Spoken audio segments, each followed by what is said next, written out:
We are okay. We've officially started. Everyone's coming in. Welcome everyone. Let me go live on Facebook, and then we will begin.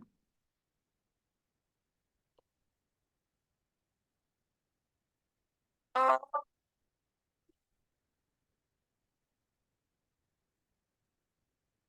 everyone. Welcome. Looking forward to tonight's webinar. Yes, we are broadcasting on Facebook. If you would like to invite you to say who you are, where you're watching from. I see lots of familiar names and some newer names as well. I see people definitely from the UK, from America, from Israel, so please, and France. So please say hello. As many of you have probably noticed by now, Jay is not here. Lawrence, am hosting in his place. I think since we're already a couple of minutes in, we'll get cracking so that Liron has plenty of time to present and answer your questions. So I will just start by saying this is a webinar from the Society for the Protection of Nature in Israel, or Chevra Lahagnat Teva. We are Israel's oldest and largest environmental NGO. We were founded 70 years ago. This should be our 70th anniversary celebrations, but for obvious reasons, we're not celebrating. But we are marking the event. As I said, my name is Lawrence Kazmir. I'm part of the fundraising team here at SPNI with Jay. And our guest tonight is Liron Shapira, who's just left his chair. So we'll talk for a bit longer. Yeah,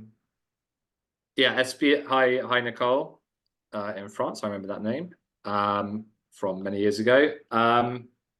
Yes, SPNI is involved in a whole variety of environmental conservation issues in Israel, including marine protection, bird conservation, planning, environmental education, and we just started this year ecotherapy over the last 5 months, which I'm sure many of you have heard about. I also want to highlight the fact that for the first time in 20 years, we've restarted our English tourism activities and day tours, which you can find on our website. Every Monday, we will have a bus leaving from Tel Aviv and Jerusalem on tours of various parts of Israel to highlight the best nature of the season and also SPNI conservation projects. And I guess without further ado, I'm going to introduce Liron. Liron, as many of you who've got the calendar may know, is an extremely talented photographer with some of the best pictures in the calendar, including a badger, which is my personal favorite. My 3-year-old still doesn't know what it is, but I'm working on him. Liron is also, in his actual day job, is responsible for SPNI's planning and environmental protection activities and projects across northern Israel. For most of the period of the war, Liron has been in the reserves and has been, I want to say, working with, as part of his reserve duties, been working with the army to reduce their impact on nature. And I think Liron's going to tell us all about it now. So Liron, over to you. And at the end, I'll ask you all the questions from these lovely people. If you do have a question, I prefer if you put it in the Q&A. It's easier for me, but I will keep an eye on the chat as well. I will also look on Facebook for anyone who is tuning in live. So, but Liron, over to you. Okay, thank you, Lawrence. Good evening. So this webinar will deal with some of the environmental effects of the war or preparations of IDF to all kinds of events that can be or will be, or I hope will not be or will not happen in the northern borders of Israel with Lebanon and Syria. So as you can imagine, some of the information or most of the information cannot be explained or cannot be shown with exact locations and names and all kinds of stuff that people that are not authorized can find on the map or understand all kinds of things that the IDF can't expose. So I will start by do you see the picture? Lawrence, do you see the picture? Yeah, we can see the picture. If you press F11, you can make it big as well, but we can all see it. Just a minute, let me try. There you go. It okay now? Yeah, nearly. Whatever. They can all see it. No Huh? one's. I said we can all see it. No one's complaining yet, so I think we're okay. No one's complaining, so we're all fine. But Okay. or just press F11, and that also works very nicely. So do you see it big? I mean, it's Yeah, okay. we see you being very heroic in this picture. It's not so heroic. So on the 7th of October, I was in Africa guiding safari. I was ending a week in Africa in safari, which sometimes I go to guide safaris in Africa. So on the 7th of October, I came back to Israel, and 2 days later, I was recruited. So you can see me in the middle here, and if you recognize the ranks of the IDF, so you can see that I'm a lieutenant colonel. Originally, I was in the armored tanks, and then in 2006, I moved to the Home Front Command, and since then, I serve in the Israeli search and rescue unit. I've been to several delegations by the IDF to all kinds of disaster places in the world. I've been in the delegation of Haiti, and then Nepal, and then Brazil. And I've been to several disasters also in Israel. I did all kinds of tasks in the unit, and as I told you, I'm there since 2006. So my unit was recruited, and I was on uniform about 2 months, doing all kinds of things, and I thought maybe you would like to see me on uniform. But no, but I'm kidding. But the reason I put this picture is that you understand that many of us in Israel, parallel to our jobs in life, in civilian life, we are also serve in the army, in the IDF, in all kinds of jobs.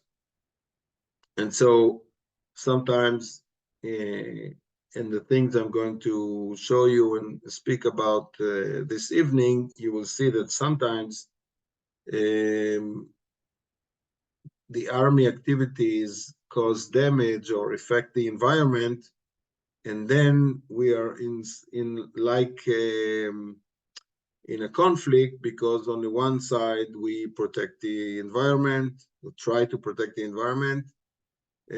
On the other side, we are also soldiers, and we understand that IDF is crucial to our lives here, and so it's like every one of us has both sides to his personality. Okay, So this is the reason I show you this picture. Okay, so I will show you some stuff from the field. So as you know, when this war started, the 7th of October, it was, but Israel was surprised, and in the northern border, in the Golan Heights and the Lebanon border, the situation was uncertain. We didn't know if Hezbollah will try to attack, would try to take advantage of the situation and attack. And then Israel will have to face 2 fronts, maybe 3 fronts. So there was a lot of, I don't think it's panic, but, a lot of forces, reserves, rushed to the Lebanese and the Syrian borders and did whatever they thought is needed to do.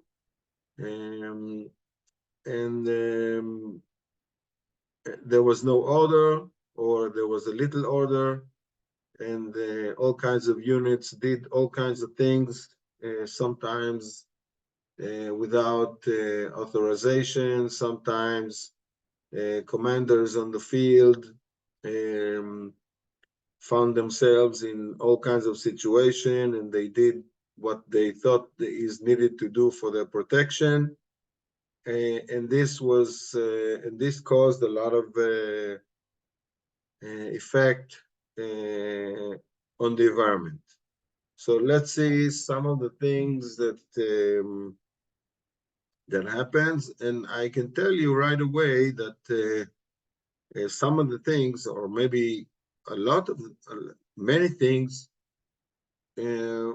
we don't even know until now, because in the southern part, IDF was building up its forces in the Israeli side, and then crossed to the Gazan side.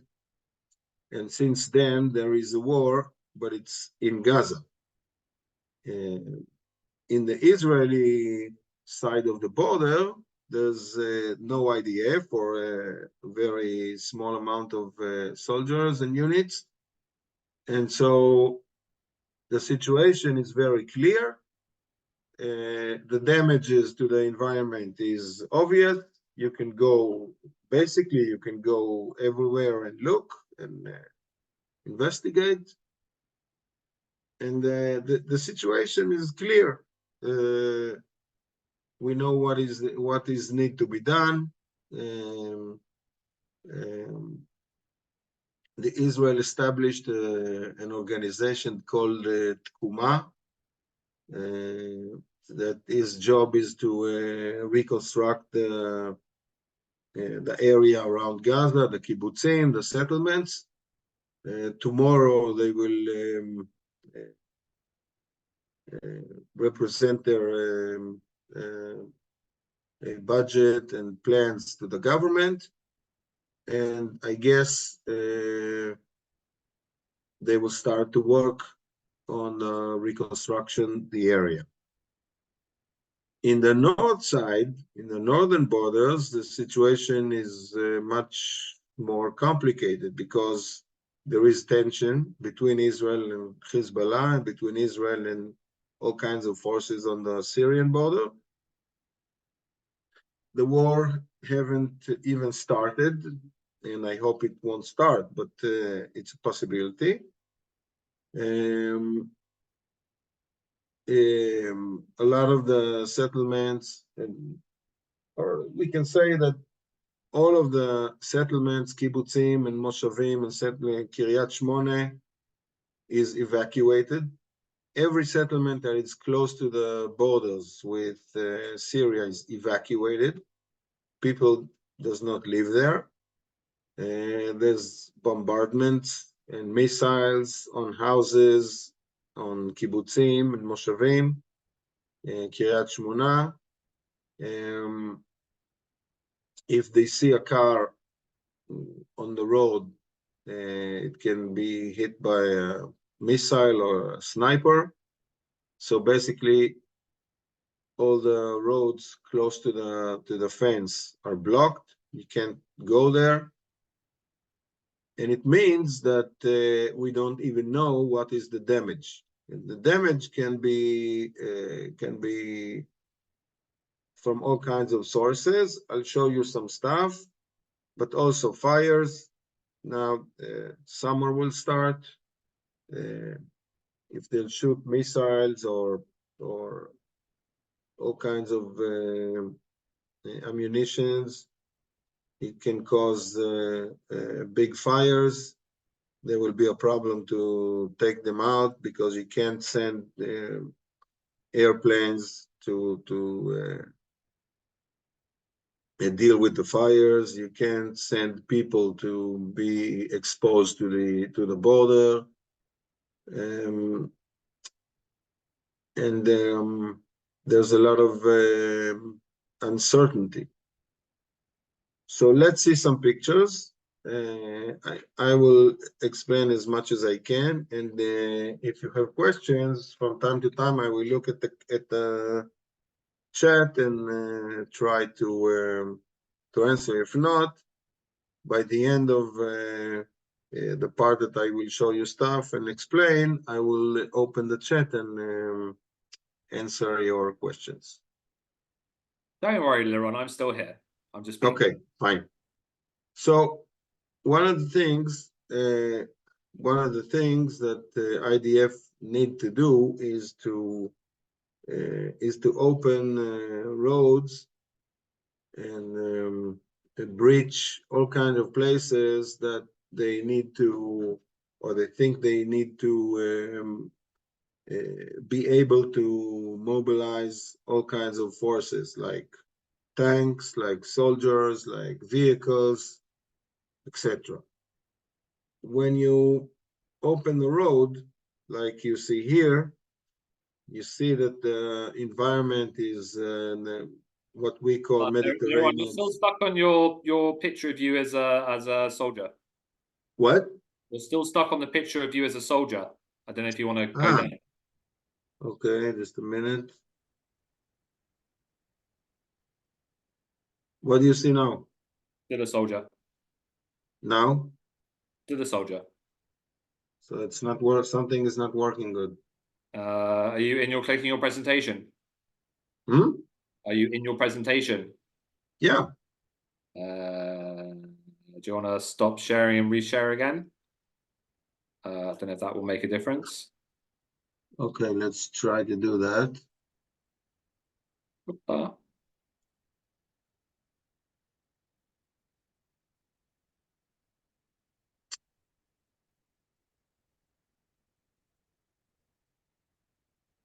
Yeah, okay, we still see you and as a soldier.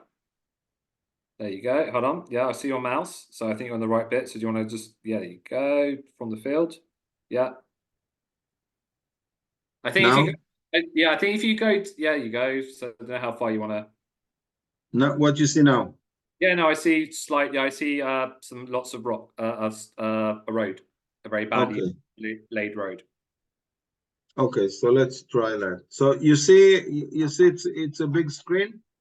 It's a small screen, but it's fine. But we'll go. If you go down to the bottom, you can press that the present thing, the button to present. But it's fine. We'll cope. But they're happy. The people are happy. Okay. So The wrong way. this is You're what going the wrong, you've this gone the is wrong what way. you should have seen before. Okay. There you go. Okay. So what you see here is the natural environment, as you can see, is with what we call the natural Mediterranean woods or forest. It's not exactly a forest like for example, from Europe or United States, but it's an evergreen kind of trees like certain kinds of oaks, common oak, tabor oak.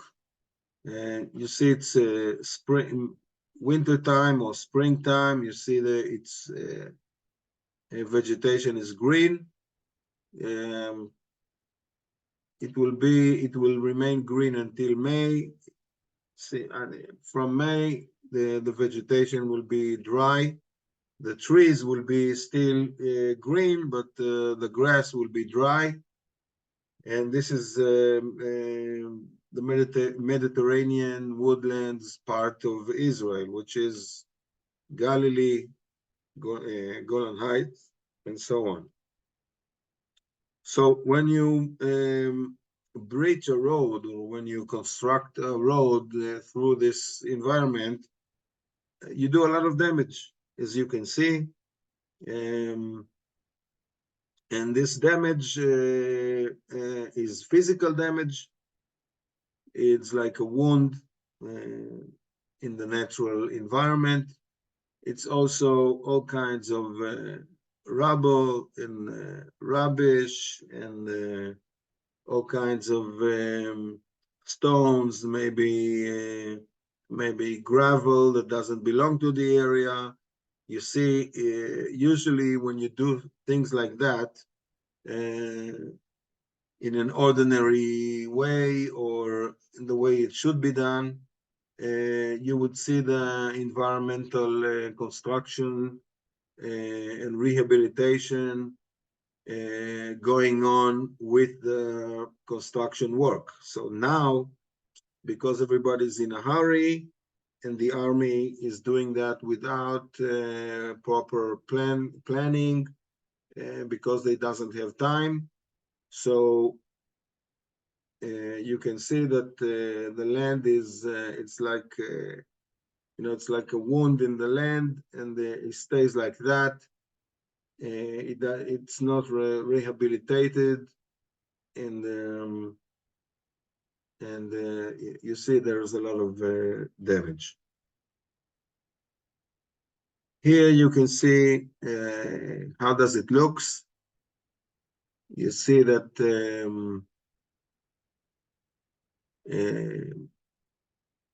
it's not natural. You see it has a lot of effect, physical effect. When you look at it, you see it's very obvious that that there is construction here, and this is a lot of places in the northern part of Israel were breached, new roads, very wide roads for army vehicles, without proper planning, without rehabilitation. In all those places, some of them, a lot of them are not accessible for us, for civilians, to start to deal with the fact that they were done in very sensitive areas, in nature reserves sometimes, and it will need a lot of work to try to minimize the effects of all those infrastructure in the area. You see that excavators just go into the field and start to slash and dig and make roads and make paths in natural environment, and you can see that it caused a lot of damage.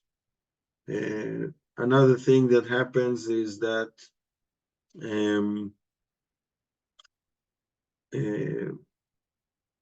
a lot of army and a lot of soldiers and a lot of shooting and a lot of airplanes, a lot of noise. And in this situation, animals retreat. Animals leave the area. So basically, in ecological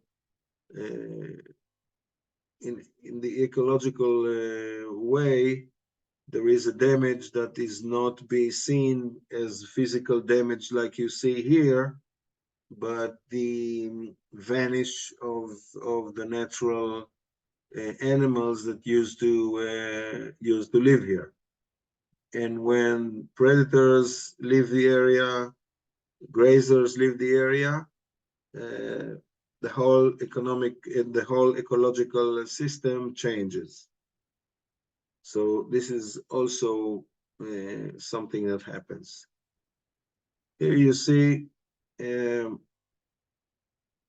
maybe it's a road, maybe it's something that's supposed to halt or make harder for forces that will want to come to Israel from Lebanon, do all kinds of obstacles to block them, to make their move harder. And you see, it's obvious that it has caused a lot of damage and crossing natural areas and changing the natural environment.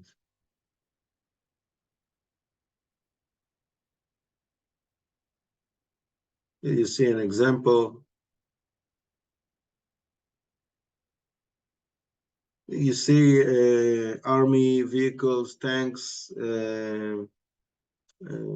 traveling on regular roads, and what they do is they're making damage to the road. This damage needs to be fixed after that, and again you will have a lot of construction working in places that were already have been built and have been rehabilitated. Okay, so now everything goes back. There is damage, need to be constructed, and then need to rehabilitate it, and it goes. We go to the starting point all over again.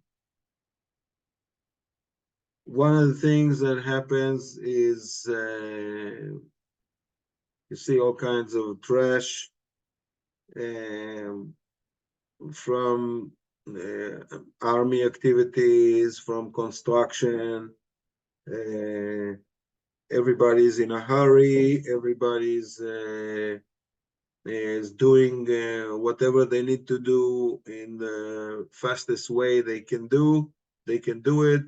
They don't want to be exposed for a long time in open field. And one of the things that happens is this, what you see in the picture. So beside that it's ugly, it's getting spread in the area, all kinds of garbage, like food, like plastic, like nylon, damage wildlife. They come to eat.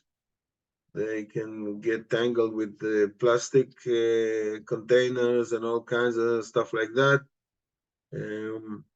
They spread the garbage all over, plastic bags, and all kinds of things that remains for a long time in the natural environment.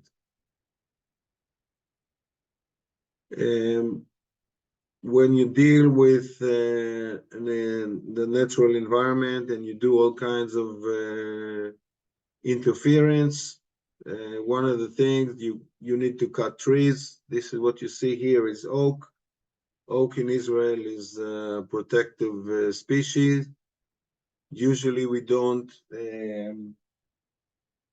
allow to cut them or to damage them. I assume this is I don't know exactly where it is, but it's I assume it's a natural natural reserve, and it's a nature reserve. In nature reserve, we don't allow any kind of activity, and you see here a lot of damage. Those trees, those natural Mediterranean trees, oak and other plants, it's are trees that grow very slowly. So when you see a tree like this, it's dozens of years.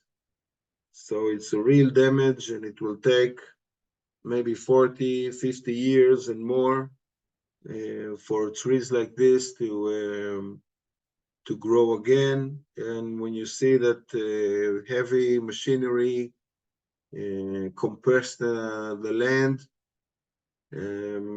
vegetation it will take a long time for vegetation to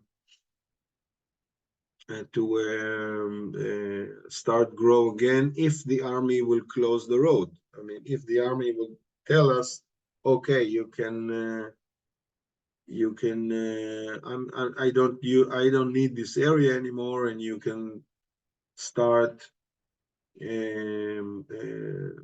do rehabilitation.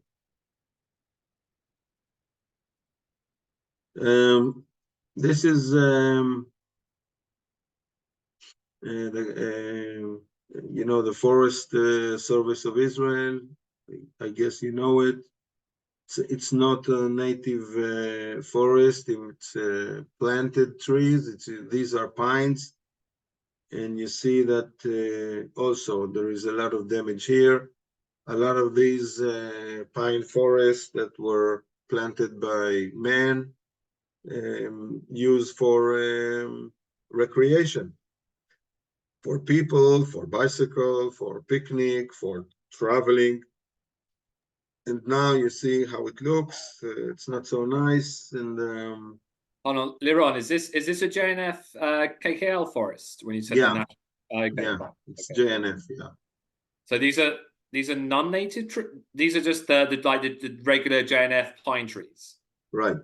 Okay. These pines.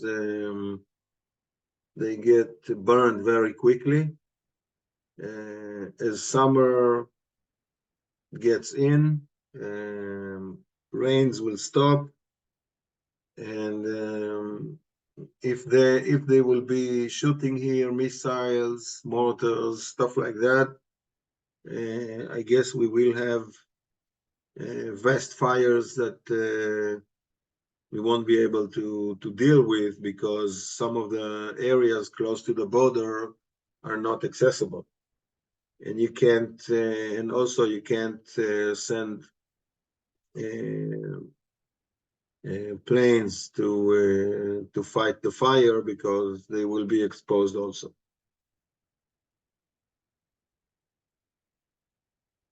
Here you see the covering with the asphalt of roads, and it can be done in two ways.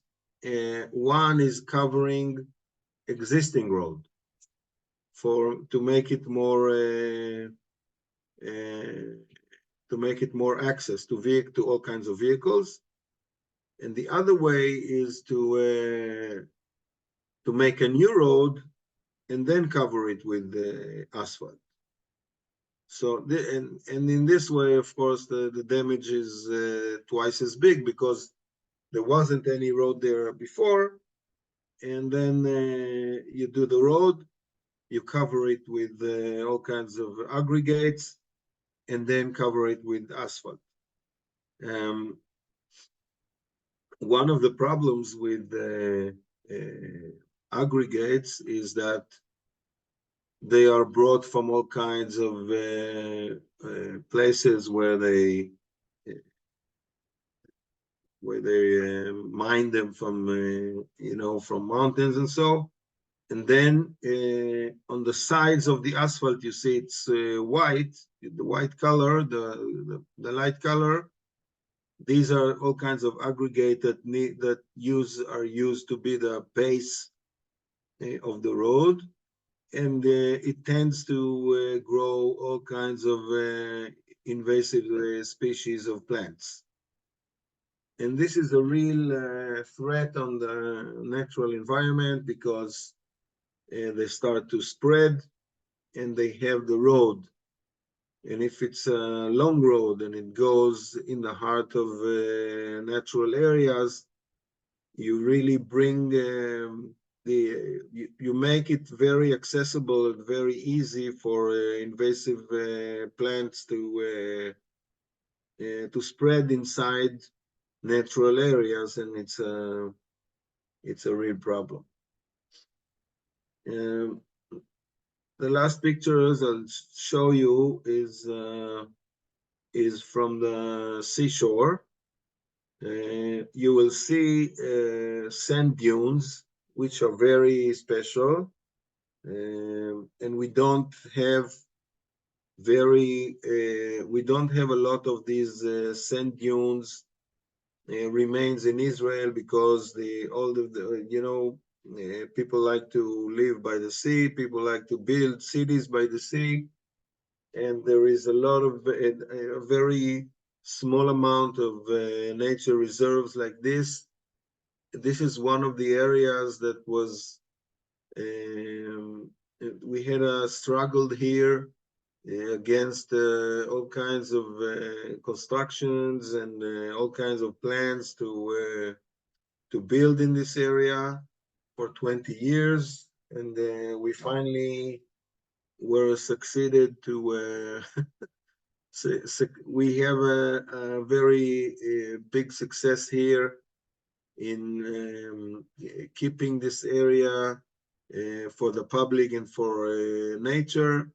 And the army came, and in a few days did a lot of damage here. And I'm driving along the sea. The sea is on my left side, and on the right side you can see the damage here in the very sensitive dunes. And you see it's a very narrow strip of natural area that was natural area, and now is damaged and need to be rehabilitated somehow. We don't know yet how. Liron, sorry, Liron, where did you say this was? This is by Achziv. Okay, so Achziv is the northern coast. shore of Israel. Yeah. Yeah, the northern coast. Okay, so you saw some of the things that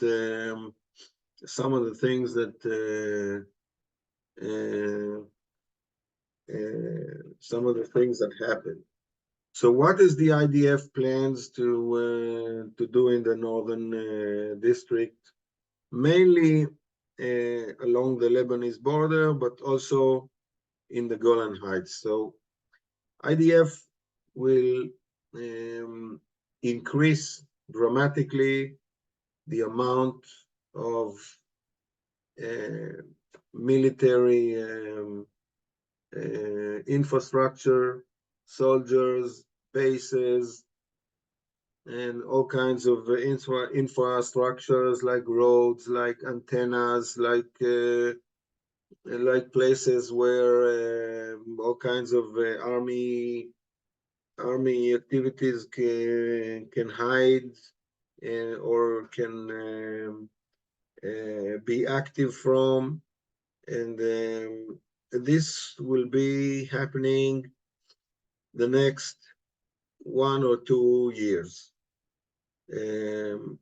Along that, beside that, training areas will need to be much bigger than they are today.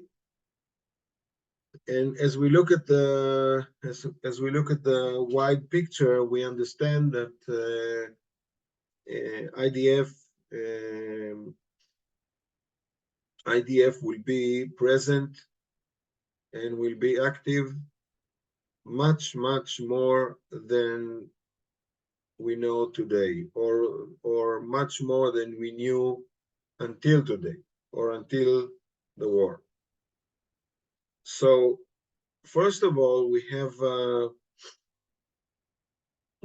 a group of people, including us, basically me, including the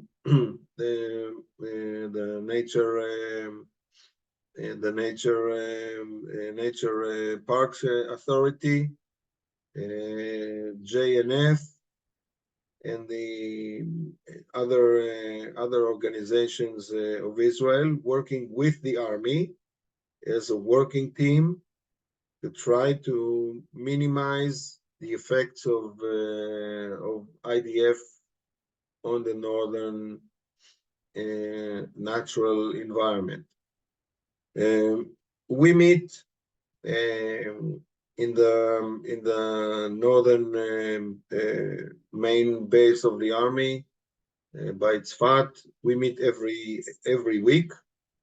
We all had a classification, so the army could reveal all kinds of materials that usually civilians cannot be revealed to. We signed secrecy documents that we understand that or we are under a situation that we cannot reveal or photograph or spread the material that the army revealed to us. And I can tell you in this matter that for us it's a problem, and it was in debate in our organization, because basically means that we cannot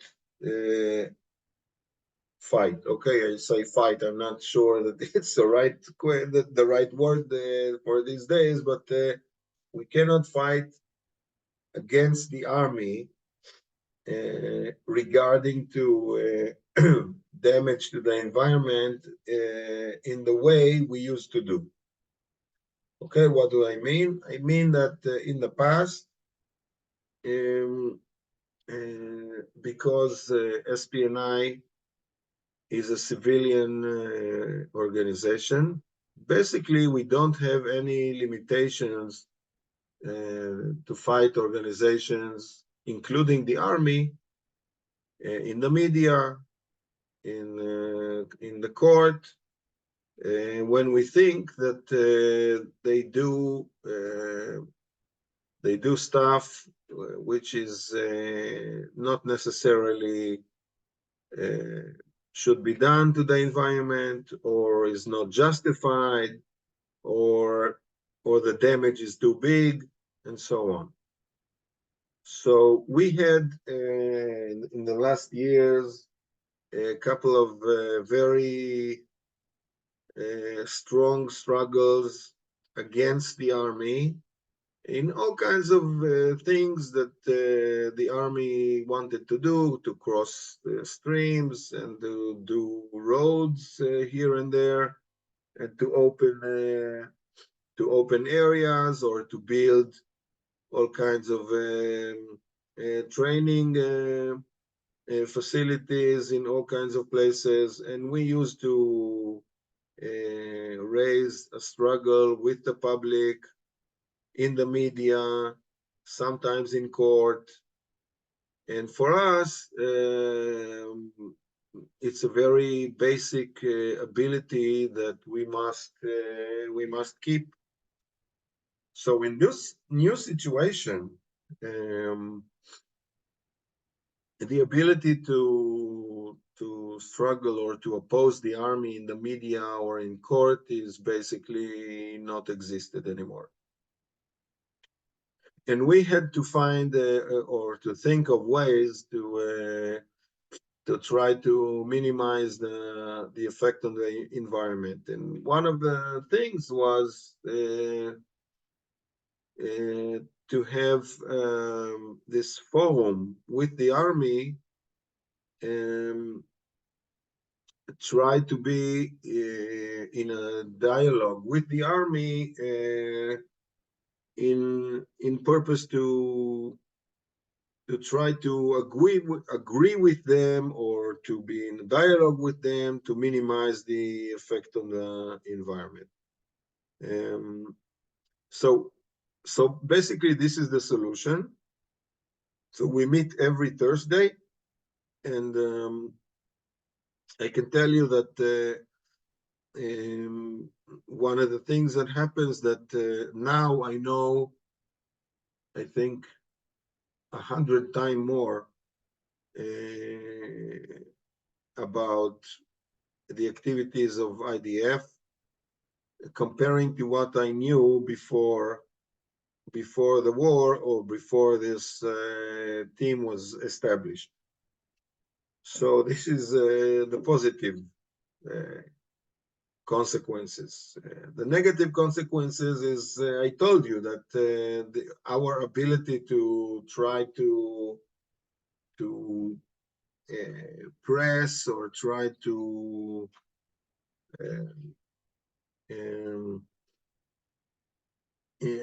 try to make the army not do what they want to do in a way of struggling against the army, with the public, in the media, maybe in court, is almost not exist, as I told you. I can tell you personally, and also I think it's a situation, what I tell you is true for other people also, concerned to the first picture that I showed you, because me, myself, as an officer in the army, and other people in the IDF also, in IDF and SPNI also, are soldiers, have been recruited in this war. And we understand that some things need to be done, even if they do damage to the environment, because there's no other way. So it's like it's like a conflict within ourselves, but I think every person in Israel who understand the situation also understand that there is no other choice. So what will be in the future? As I told you, in the south, there is an organization that is authorized to deal with rehabilitation of the area. And it's not the situation in the north. So in the north, we need to try to start to deal with the big picture, okay? Not what are we going to do with this road, or with this road, or with this base, or with this antenna.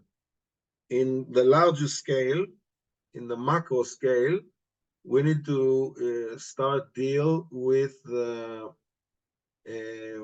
things that need to be done, money that need to be raised, plans that need to be made. So when the day will come to try to start to deal with the damage, we will be ready. If we won't be ready, then I guess we won't be able to raise money for it, and we won't be able to do the job. So I think this is, I told you as much as I can. And now, maybe Lawrence, now maybe we'll answer some questions. For sure. I just hope the security services aren't watching and I haven't made sure you said too much. Thank you so much, Liron, for taking time out of your schedule, for being with us tonight and answering and telling and giving us a really interesting overview of I guess of really the impact of war and how I guess the sacrifices the land must make for for our defense, and it's a really I guess unprecedented Yeah, a I think, situation yeah, where I think, Lawrence, that everybody understand yeah that the fact that we in the SPNI and also Israel and IDF also is dealing with such things during wartime. Okay, it's not obvious. Okay, the other side doesn't deal with it any whatsoever. Okay, so I think it's important to understand that we make effort and IDF make effort and the State of Israel make effort to keep and to maintain those treasures and then the natural environment and you know the people that fight us or we fight them doesn't matter. They don't have those kinds of limitations. They just do whatever they want to do, and it's also something we need to remember. yeah I don't really it's extremely complex because I guess there aren't I was when you were saying that I was just trying to think about how many I guess developed countries have fought a war on the home front on their land, like thinking of like American wars over the last century, that many of them have been fought abroad, like there have been no wars on American soil, and therefore there's much less like there's much less interest in like I'm going to protect the nature, I'm going to protect the nature that's there because it's other people's nature. But for us, this is our land that we're protecting, both in terms of the borders but also its values. And that's a really, I guess, an interesting like a balance that must be struck, because as you're right, like the people who we're fighting, they don't really they don't, that's not what they care about. Right. But okay, anyway, enough of my philosophical musings. We're going to get to the questions from the audience. So I'm looking at both the chat and the Q&A. So I'm going to start with Tim's question. So Tim asked, basically, are there still plans going forward to build new settlements, cities on the Golan Heights? Because at the moment it seems like quite a dangerous area. So is there anything you can say about that? Uh, Israel has a plan to build 2 new settlements in the Golan prior to the state of war that we are in right now. So because of different ideas or intentions to have more settlements and more population in the Golan Heights. So they have the previous government that decided to build new 2 settlements in the Golan Heights. We oppose to that idea because we think the better way is to straighten or to enlarge the existing settlements and to take money and resources from those existing settlements and to invest them in new settlements. For us, it doesn't make sense. In the Golan Heights, basically the last vast open natural area in the northern district, and A lot of people need that. A lot of people go there to travel and for agriculture, for water resources, etc., etc. And we don't think it's a good idea. But the plans for new settlements were decided prior to the state of war. So I guess we'll see what happens after the war. Murray asks, do you think the government is going to use, I guess, like the cleared areas in the north to create new settlements? Like, are they going to use are they going to take advantage of the damage to nature to like rezone the land and say, okay, we're going to build a new town here or whatever? No, I don't think so. I think Israel is facing a very big problem, very complex situation of taking care of the settlements that were hit and are not until now evacuated from people. So this will be the main task. This will be the main goal of Israel, and no one is going to take advantage of the situation to build a new city somewhere or to do stuff like that. Fine. I actually think that's all the questions, which probably shows how engaged everyone was. They were listening so intently that they were too busy listening not to ask any questions. I guess also that I was writing down and thinking of questions, but like so much of it is unknown, and it's like how to rehabilitate the area seems to be no one's quite sure yet. I think Liron, I hope you'll come back when there are answers to that question, or when the answers are getting formulated, and you can share with us what's going to happen next, because you know, the rehabilitation is going to be something obviously very important to us and to the country, and I guess you're the man who will know what that's going to look like. Liron, thank you very much for joining us. Thank you everyone who's taken part. As I said before, if you're planning to visit Israel, if your community is planning a delegation, please be in touch. We've just relaunched English language guiding for visitors. So we're able to help you and show you the best of Israeli nature. Just thank you very much everyone for your support. For everyone who celebrates, have a great Purim. And we'll be back, I believe, on April the 14th for another webinar. So thank you very much. Thank you. No, thank you. Good night and good day, and stay safe, everyone. Okay, bye-bye.